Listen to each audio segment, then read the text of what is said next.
Saudara, terima kasih Anda masih tetap setia bersama kami. Kita berada di segmen akhir. Pemirsa, satu unit rumah permanen milik warga Desa Rancung, Kecamatan Kutablang, Kabupaten Biren, habis dilahap si jago merah. Tidak ada korban jiwa dalam insiden tersebut.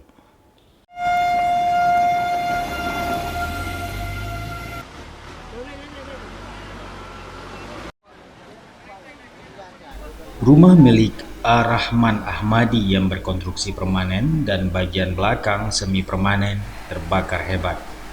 Kebakaran yang terjadi sekitar jam 15 menghanguskan seluruh isi rumah dan sebagian besar harta korban tidak dapat diselamatkan. Peristiwa kebakaran tersebut diduga akibat korsleting listrik. Saat kejadian, pemilik rumah sedang tidak ada di rumah. Warga yang mengetahui terjadi kebakaran berusaha memadamkan api dengan peralatan seadanya serta melaporkan kepada perangkat desa, diteruskan kepada pemadam kebakaran. Kepala Desa Rancung, Kecamatan Kutablang, Kabupaten Biren, Yusni Yusuf mengatakan saat menerima laporan dari warga, dirinya langsung menelepon petugas damkar dan sekitar 15 menit damkar tiba di lokasi.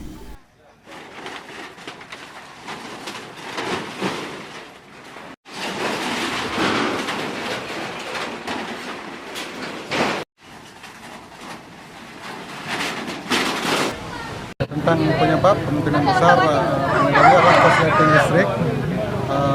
Kejadiannya api berasal dari kamar belakang. Tiba-tiba api membesar.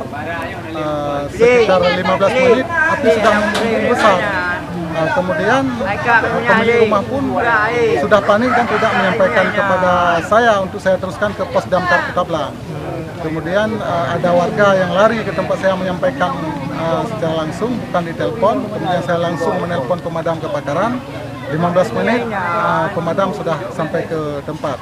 Namun sayang karena telat laporan dari yang bersangkutan sehingga rumah sudah 80% waktu pemadam datang sudah habis terbakar. Dalam peristiwa ini sebanyak 4 unit damkar dikerahkan ke lokasi kebakaran.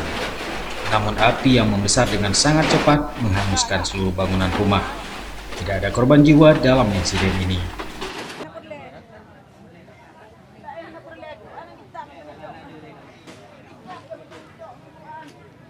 Dari Biren, Tim Liputan Aceh TV melaporkan.